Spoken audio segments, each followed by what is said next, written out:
Very good morning. Good morning, sir. Good morning, sir. Good morning, sir. Start करते हैं। हम क्या पढ़ रहे थे? Joint venture. Joint venture. Joint venture. Joint venture के हम क्वेश्चंस कर रहे थे। तीनों मेथड पढ़ लिए थे। तीनों मेथड पढ़ लिए थे ना? Yes, sir.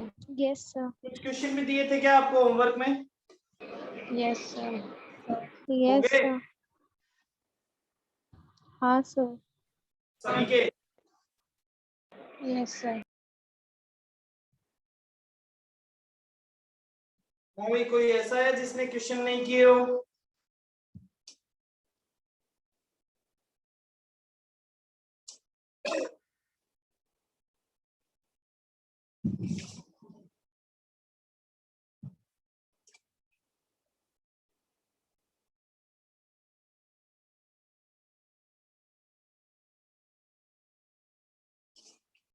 देखिए, क्वेश्चन नंबर 1 हो गया था अपना आराम से पूरा। Yes, sir. क्वेश्चन नंबर 2 भी हो गया। Yes, sir. क्वेश्चन नंबर 3, क्या क्वेश्चन नंबर 3 कर लिया आप लोगों ने? Yes, sir. सभी ने क्वेश्चन नंबर 3 होमवर्क दिया था क्या? No, sir. No, sir. कर लिया? वैसे ही कर लिया? हाँ, बाकी लोगों ने, सभी ने थोड़ी ना कर लिया होगा। मेरे बिना दिए सभी लोग कर ले, ऐसा तो हो ही नहीं सकता।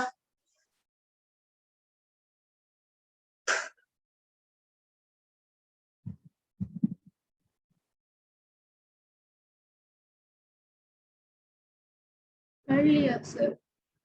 ठीक है, चलिए 3 के बाद क्वेश्चन नंबर 4 अपन कर चुके थे अच्छे से। Yes, sir. क्वेश्चन नंबर 5 हो गया, sir. 5 कर भी हो लिया, गया। sir. क्वेश्चन नंबर 6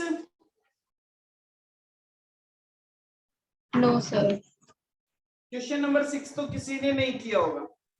चलिए सबसे Yes. पहले करते हैं क्वेश्चन नंबर 6, फिर करेंगे 5 और 3 भी। अगर किसी ने नहीं किया होगा तो 5 और 3 भी चेक कर लेंगे, ठीक है? चलिए स्टार्ट करते हैं। सबसे पहले पढ़ेंगे question number 6। Question means illustration number 6। चलिए इलस्ट्रेशन नंबर 6 आपको क्या कहता है, ध्यान से देखिए। एम एंड एन, दो जने हैं, एक पर्सन है एम और एक है N. Decided to work in partnership with the following scheme. उनकी स्कीम ये है साथ में काम करने की। एम का हिस्सा होगा 3/4 और एन का हिस्सा होगा 1/4। AIIMS share 3/4 and एन्स share 1/4। ठीक है sir. They guaranteed the subscription at par of 10 lakh shares of ₹1 each in U Limited। कोई इस लाइन का मतलब पढ़ के मतलब समझा सकता है कि इसका मतलब क्या है?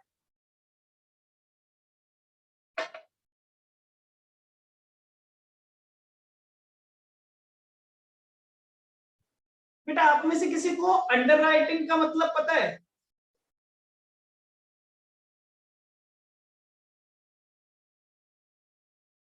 Underwriting of shares,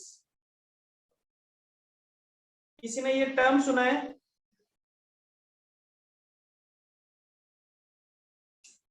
No, sir. नहीं सुना। ठीक है, और कोई? किसी ने भी नहीं सुना अंडरराइटिंग का मतलब? सुना है, sir. सुना है तो बताएं क्या होता है?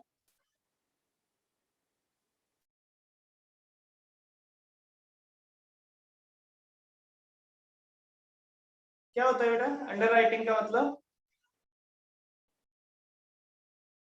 Sir, एक पर्सन जो शेयर्स परचेज करता है। एक पर्सन जो शेयर परचेज करता है, नहीं तो वो तो सब्सक्रिप्शन ऑफ शेयर्स होता है, शेयर सब्सक्राइब करना, परचेज करना, इन्वेस्ट करना बोल सकते हैं। ध्यान से समझिए अंडर राइटिंग का मतलब क्या होता है। अंडर राइटिंग का मतलब होता है, मान लीजिए जब एक कंपनी अपने शेयर इश्यू करती है तो आपको ये पता है कि 90% शेयर्स मिनिमम सब्सक्राइब होने चाहिए, मिनिमम सब्सक्रिप्शन जिसे कहते हैं। Yes, sir. Yes, sir. ये सबने पढ़ा हुआ है। Yes, sir. अगर 90% शेयर सब्सक्राइब नहीं होते हैं तो जो हमारा इश्यू आता है वो इश्यू कैंसिल हो जाता है। Yes, sir. Yes, sir. ये बात हम समझ गए। तो कोई भी कंपनी क्या चाहती होगी कि उसका इश्यू कैंसिल हो जाए और उसके पास आने वाला पैसा नहीं आए, शेयर्स इश्यू ना हो। No, sir. No, sir. तो वो क्या करती है कि वो कुछ लोगों के साथ कॉन्ट्रैक्ट कर लेती है।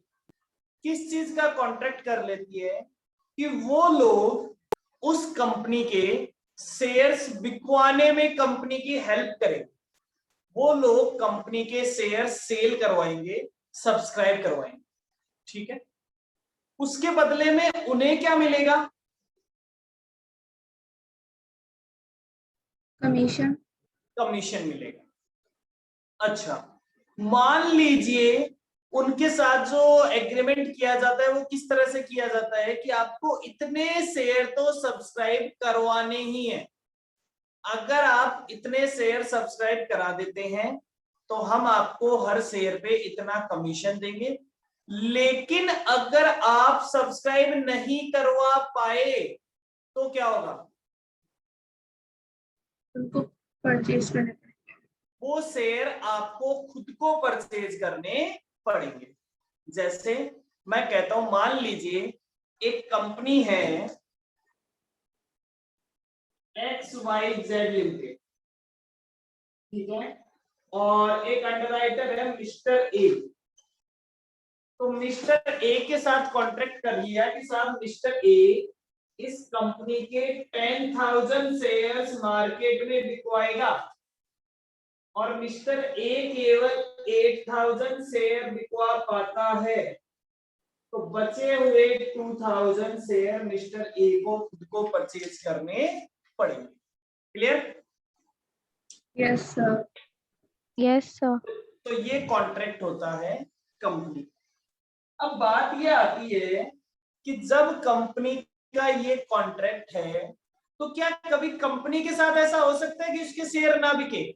या तो उसके शेयर मार्केट में बिक जाएंगे, मार्केट में नहीं बिके तो अंडरराइटर को खुद को खरीदने पड़ेंगे। क्लियर? तो कंपनी के शेयर तो इश्यू हो जाएंगे। Yes, sir. Yes, sir. तो क्या कंपनी की रिस्क खत्म हो गई?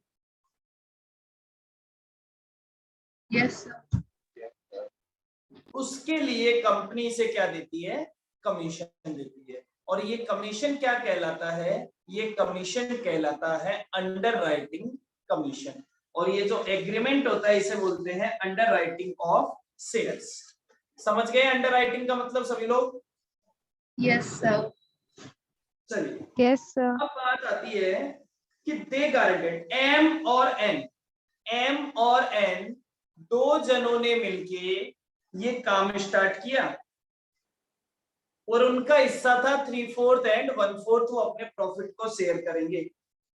दे guaranteed the subscription at par. इस एट पार वर्ड का मतलब पता है क्या? At cost. एट कॉस्ट मतलब at Face quoted value. Price. 1 रुपए का शेयर 1 रुपए में, ठीक है, बिना प्रीमियम। तो 10 लाख शेयर्स 1 रुपए वाले उन्होंने सब्सक्राइब कराने का कॉन्ट्रैक्ट लिया।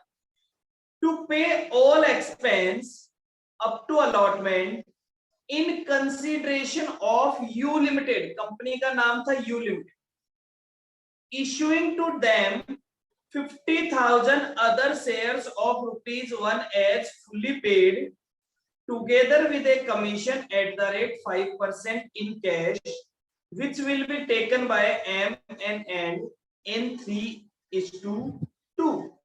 ठीक है साहब? अब ये इन्होंने क्या कहा कि वो 10 लाख शेयर्स बिकवाने के लिए यू लिमिटेड आपको क्या क्या देगा।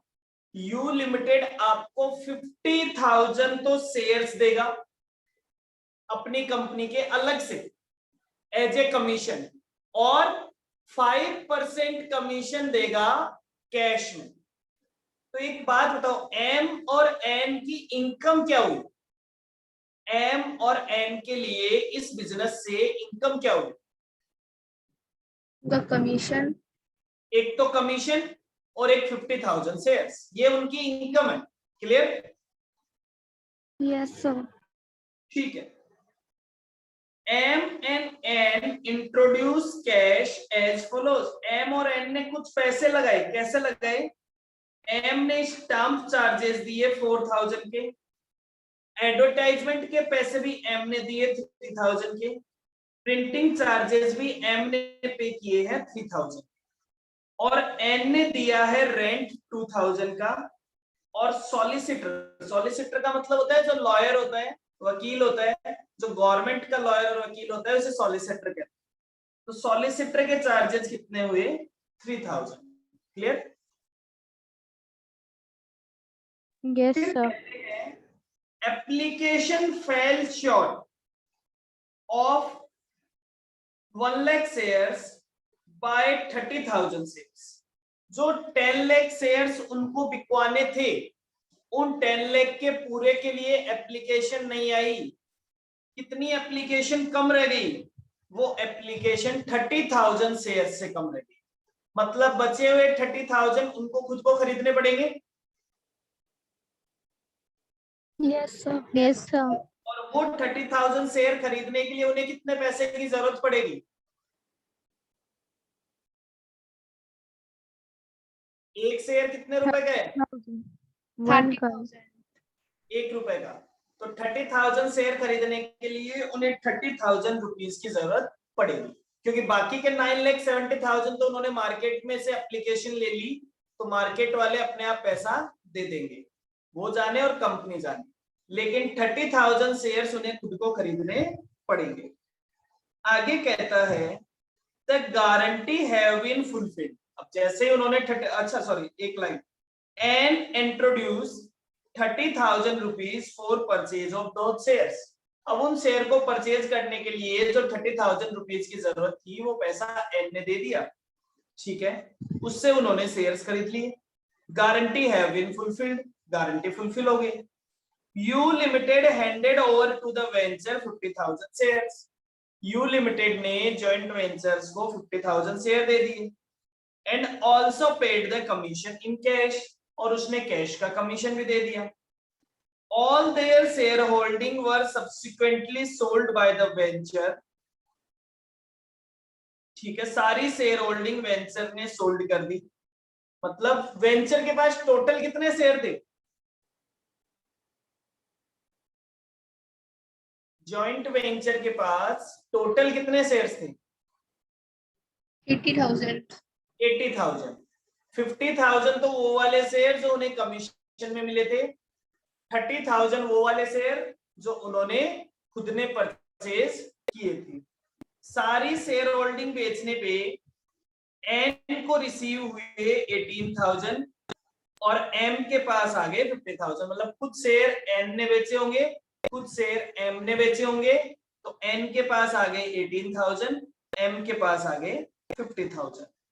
Write up necessary accounts in the books of both the parties, presuming that memorandum joint venture account is opened for the purpose। अब एक बात बताओ, जब memorandum joint venture account prepare किया जा रहा है तो ये कौन सा मेथड है? एक second, Third method. Third, sir. Third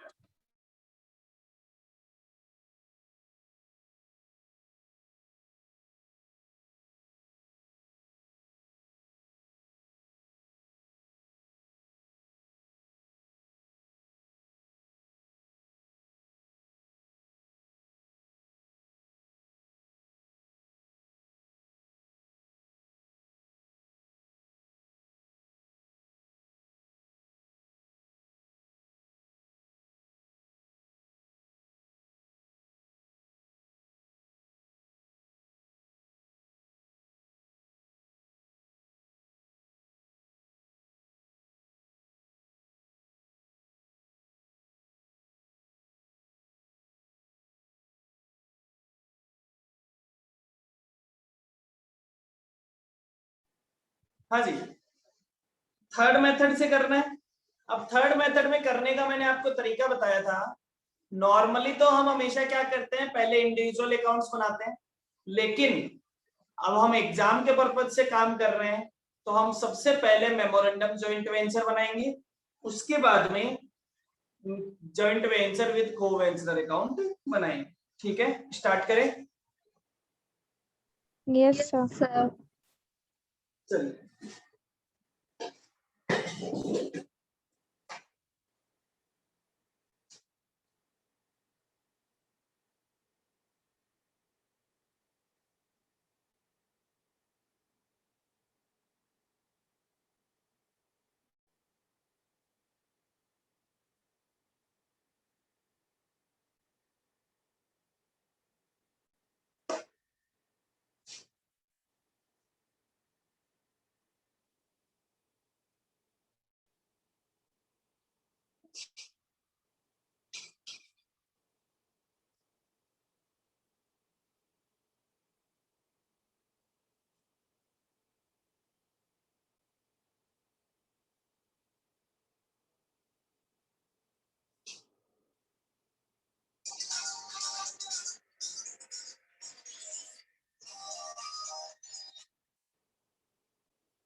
memorandum joint venture account,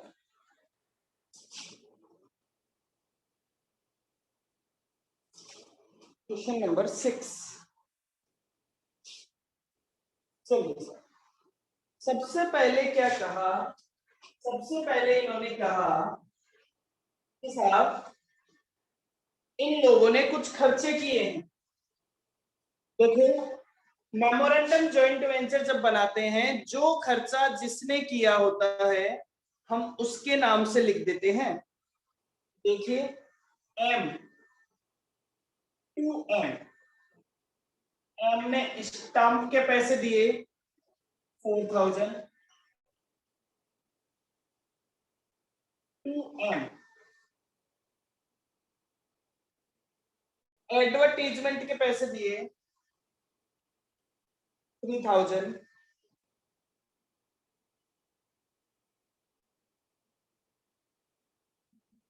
और प्रिंटिंग के पैसे दिए 2000 टू एन।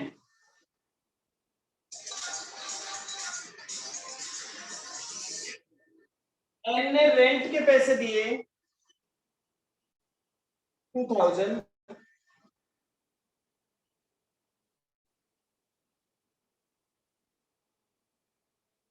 एन ने सॉलिसिटर के पैसे दिए 3000। इसके बाद एन ने शेयर्स परचेज करने के लिए दिए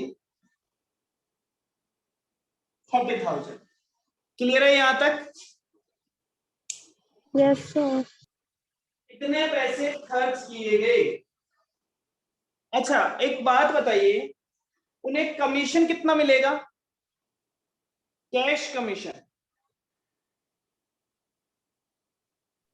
5%. 5%। कितने रुपए का 5%?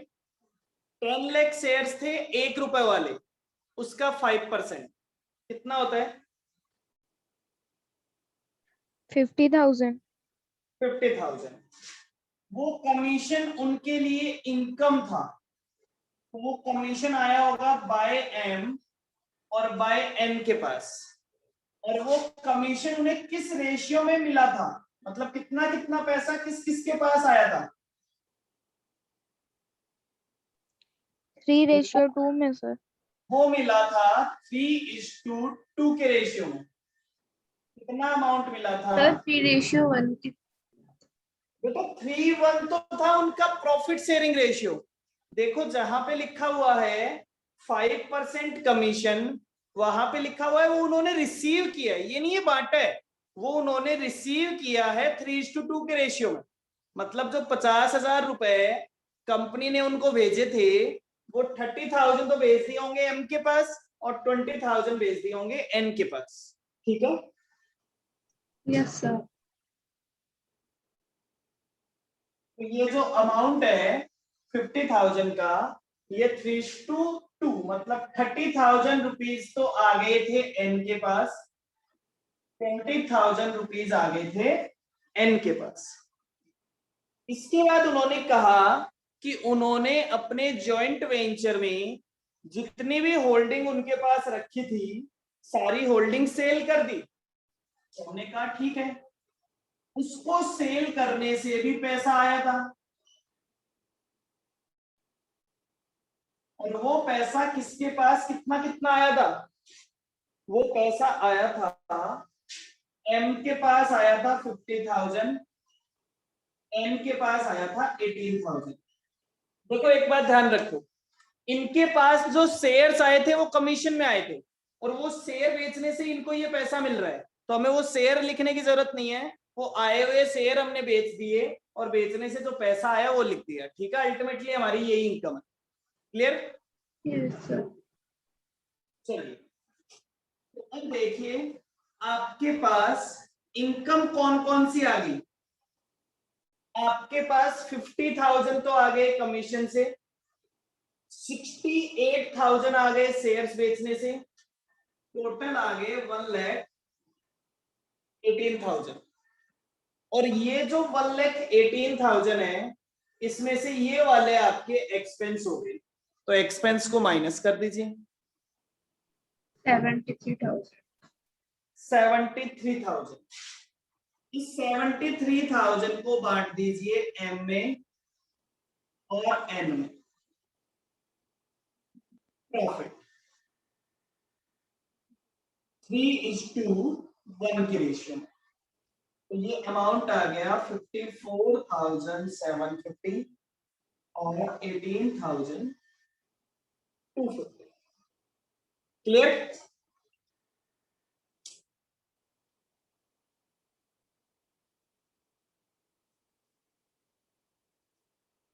हाँ जी, अब बताइए किसी को कोई दिक्कत? No, sir. चलिए, इसमें हमको 2 अकाउंट और बनाने थे।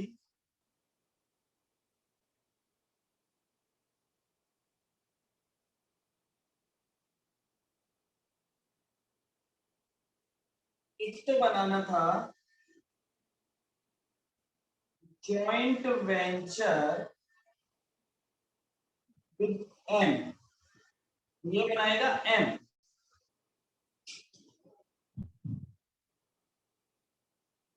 एक बनाना था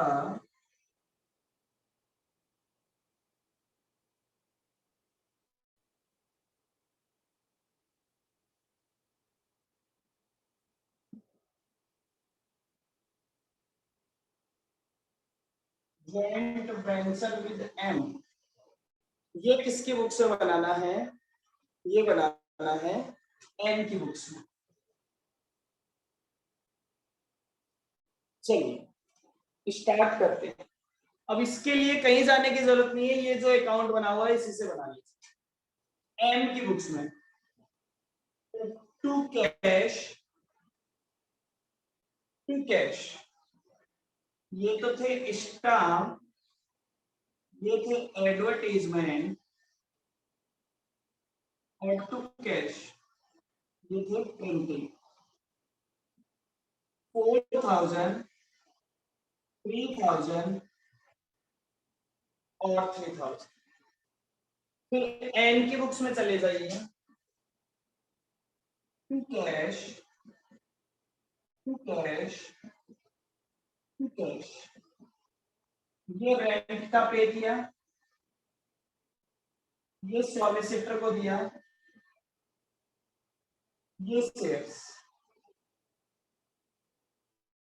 40,000, 3,000 एंड 2000। इधर आ जाते हैं, बाय कैश, एन के पास कैश आ गया 20,000 कमीशन वाला, और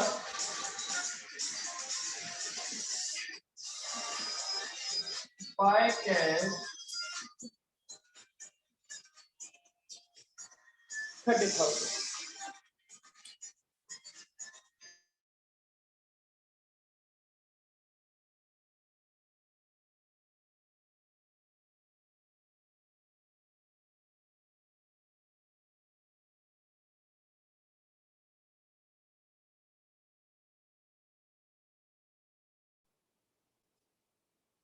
ठीक है, इसके बाद बाय कैश, बाय कैश 50,000 और 18,000। सारे ट्रांजैक्शन हो गए। प्रॉफिट, एम का प्रॉफिट एम के पी एंड एल में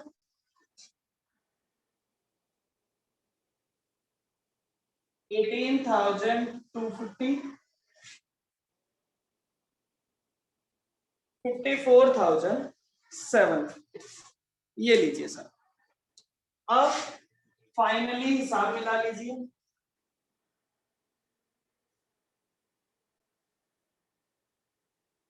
ये लीजिए, बता दीजिए कितना बैलेंस आएगा, कितना पैसा लेना देना है। एन कहता है टू बैंक या टू कैश, 15,250. कितना अमाउंट आता है? 15,250. 15,250। यहाँ भी आ जाएगा 15,250 by cash, final settlement. Clear?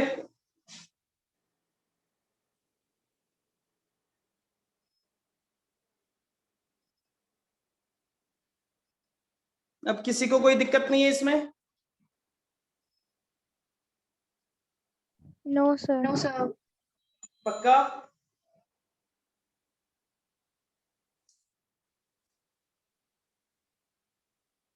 चलिए,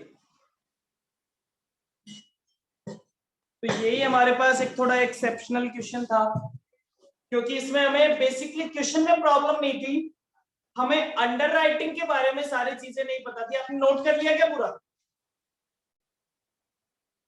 सभी लोगों ने? Yes, sir. अरे बाकी लोग जवाब नहीं देते, क्या करते हैं? Yes, sir. Yes sir. Yes sir. Yes, sir. ये एक तो ये हमारे मुदित, एक ये अनन्य, ये दोनों तो कभी बोलते ही नहीं है भाई। इनका डर लगता है क्या? ये सलोनी है, एकता है, ये तुम्हें अब तो क्लास भी नहीं है कि तुम्हारे साथ मारपीट हो जाए। हाँ भाई, या ये जूम पे बैठी बैठी तुम्हें डरा देती है, तुम बोलते ही नहीं हो।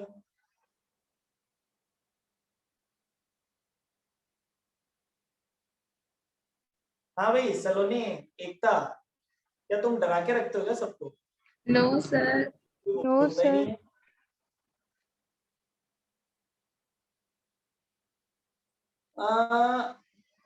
अनन्य अलाउ नहीं कर रहा माइक ऑन करना, तो मुझे मैसेज लिखो ना।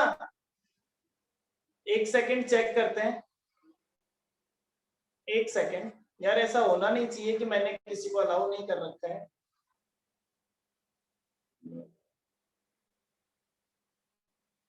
अनन्या आप चेक करो, अब आप अपना म्यूट ओपन करो, हो जाएगा।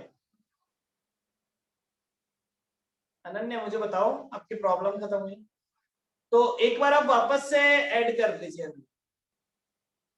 अनन्या एक बार आप वापस से ऐड कर लीजिए। जब भी कभी ऐसा हो जाए या तो मुझे बोल दिया कीजिए, या बाकी सब लोगों की आवाज आ रही है तो आप एक बार वापस से ऐड कर लिया कीजिए, आपकी आवाज आने लग जाएगी।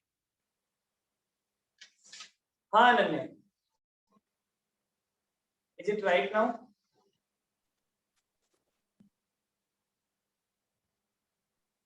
हो गया। हाँ बस इसीलिए, ठीक है ना, तो बोलते रहिए। तो देखिए अब आपके पास हमने लगभग क्वेश्चन कर लिए थे, 3 क्वेश्चन आपके पास बचे हैं जो आपने ट्राई किए हैं। एक तो क्वेश्चन नंबर 3, एक क्वेश्चन नंबर 5 और एक क्वेश्चन नंबर 7। ये 3 क्वेश्चन है जो आपने ट्राई किए हैं, मैंने आपको नहीं कराए हैं। क्या किसी को भी इन तीनों क्वेश्चन में कोई प्रॉब्लम है क्या? 3, No, 5, sir. 7।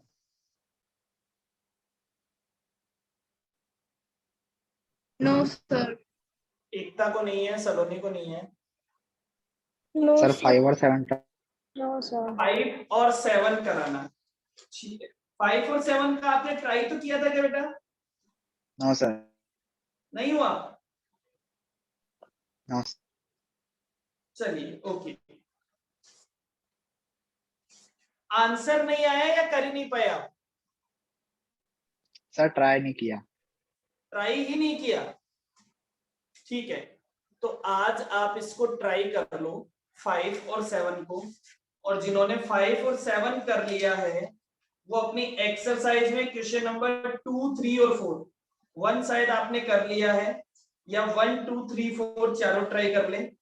जिन लोगों ने इलस्ट्रेशन सारे कर लिए वो एक्सरसाइज का 1, 2, 3, 4 ट्राई कर लें, और जिन्होंने एक्सरसाइज में 3 और 5 और 7 नहीं किए हैं, वो एक्सरसाइज इलस्ट्रेशन में नहीं किए हैं, वो इलस्ट्रेशन का करने के बाद अगर उनके पास टाइम बचे तो कर लें। कल हम एक्सरसाइज के क्वेश्चन नंबर 4 तक अगर कोई प्रॉब्लम होगी तो वो प्रॉब्लम डिस्कस कर लेंगे, ठीक है। अदरवाइज एमसीक्यू क्वेश्चंस कर लेंगे। क्लियर है सभी को? Yes, sir. Yes, sir. Sir. Yes, sir. चलिए, तो आज के लिए इतना ही। Bye bye, take care, thank you so much. Thank you, sir.